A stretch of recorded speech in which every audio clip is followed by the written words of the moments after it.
foi gerado um campo minado para a destruição da masculinidade a qualquer preço. Eu vejo diante dos meus olhos vários campos de concentração onde os homens estão sendo jogados, estão sendo levados há quanto tempo? As coisas iam acontecendo, iam passando diante dos nossos olhos, chegavam nos nossos ouvidos e nós não entendíamos o que estava acontecendo. Foi feito tão atrás das cortinas, tão debaixo dos panos, que a nossa percepção demorou a ser levada ao entendimento. O metrosexual, ele era só o começo. É disso que nós vamos falar nesse vídeo, então fica conosco. Meu nome é Zelma Werneck, se inscreve nesse canal, nos ajuda a fazer essa mensagem prosperar, nos ajuda a levar conhecimento do que está sendo feito com o homem, quem é o homem e qual o objetivo das trevas em avançar para cima do homem e levar o homem para completa destruição. Curte, comenta, compartilha, porque essas ações simples e pequenas, elas fazem com que essa mensagem possa chegar mais longe e uma palavra para uma pessoa, naquele dia, naquele momento, pode representar a diferença entre a vida e a morte.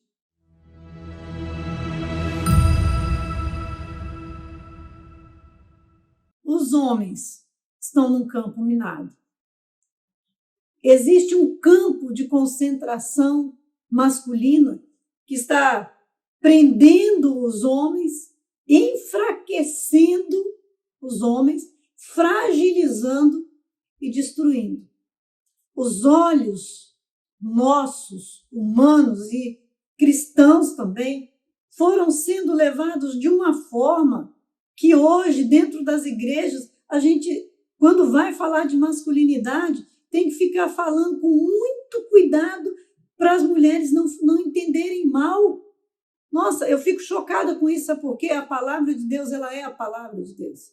E ela, para atingir, ela não fica, né? Deus não criou a palavra e não construiu, não escreveu, de modo que ela atingisse assim devagarinho, sabe? Que não doesse, que não machucasse, que o ser humano, assim, sabe? Não se sentisse mal. Não, Deus não pensou nisso. Deus escreveu a palavra pensando em que ela atingisse para transformar. E se dói, e se machuca, é porque realmente precisa de cura, precisa de transformação. A palavra ela é uma espada de dois gumes, ela não vai te atingir carinhosamente. Uma espada atinge uma pessoa carinhosamente? Você já assistiu algum filme do passado, como que era quando uma pessoa era atingida por uma espada?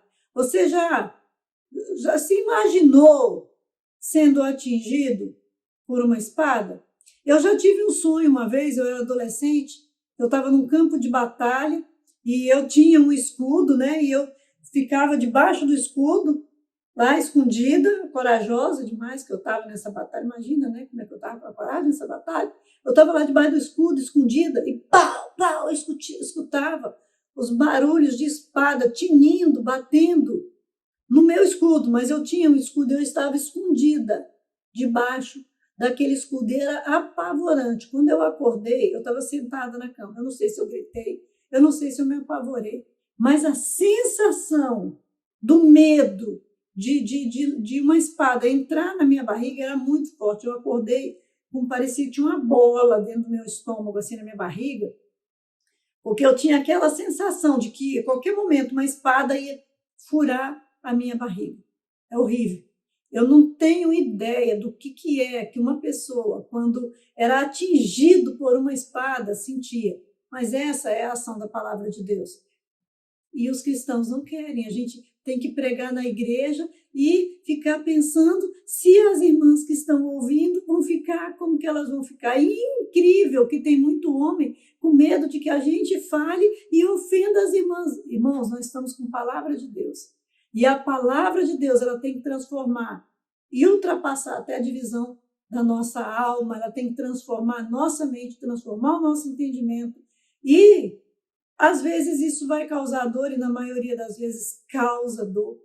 mas causa transformação, purificação, alegria, faz a vida realmente ser uma vida vivida dignamente e com sentido depois. E são esses nossos olhos voltados só para a estupidez é que faz a gente ter esse tipo de atitude e querer que a palavra de Deus não atinja como ela deve atingir, porque nós fomos olhando tanto para a estupidez que o que aconteceu?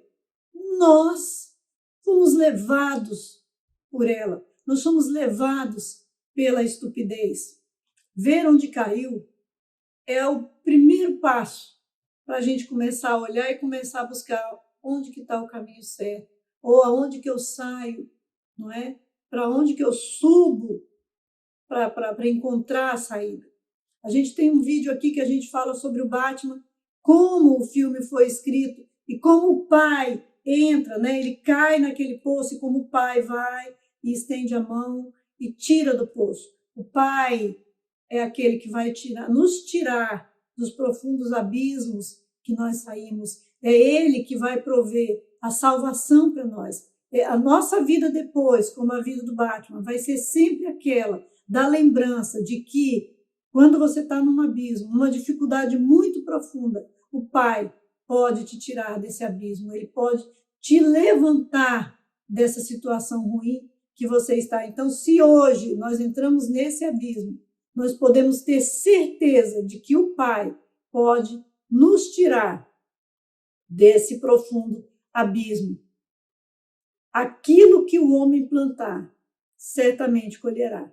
Hoje, as mulheres estão aflitas, amarguradas, sofrendo, reclamando profundamente da inércia, da atitude desses novos homens. Quer dizer, criticaram os homens do passado e ainda criticam, ainda lembram da vovó, da titia da vovó, da vizinha, da bisa, coisas que ninguém sabe, nem pode provar, mas elas ainda lembram, então ainda criticam os homens do passado, criticam os homens do presente e querem um homem bom, santo, poderoso, maravilhoso, abençoador dentro da sua casa. Descrê da palavra de Deus, que Deus instituiu o homem como cabeça, colocou o homem para dominar, criou toda uma estrutura física, emocional e espiritual nesse ser para abençoar a nossa vida como mulher, nos capacitou como mulher e nós temos um potencial extraordinário. A mulher é outro ser extraordinário, porque quando Deus criou, ele viu que tudo isso era muito bom. Então, olha, nós ficamos dando ouvido para as trevas, mas a palavra de Deus diz que tudo que o homem plantar é isso que ele vai colher. Então, por que a gente está numa situação difícil hoje? Isso é colheita. Dá e dá-se-vos-á. Porque com a medida com que você medir, você será medido. E você vai receber de volta boa medida, recalcada, sacudida e transbordante. Então, toda distorção, toda falta de atenção que você dá para a palavra de Deus, volta para você como boa medida, recalcada, sacudida e transbordante. Não pensa que fugir da palavra de Deus, desdenhar da palavra de Deus, abandonar, rejeitar a palavra de Deus, não tem consequência. Tem consequência. E a consequência quem dá somos nós, e ela vem numa super medida para as nossas vidas. O diabo sabe desses princípios espirituais. Ele sabe que quando Deus criou o homem e a mulher, Deus criou leis espirituais para cercar essa sua criação e a tornar poderosa na face da terra. Porque todo bem que nós produzíssemos voltaria para nós.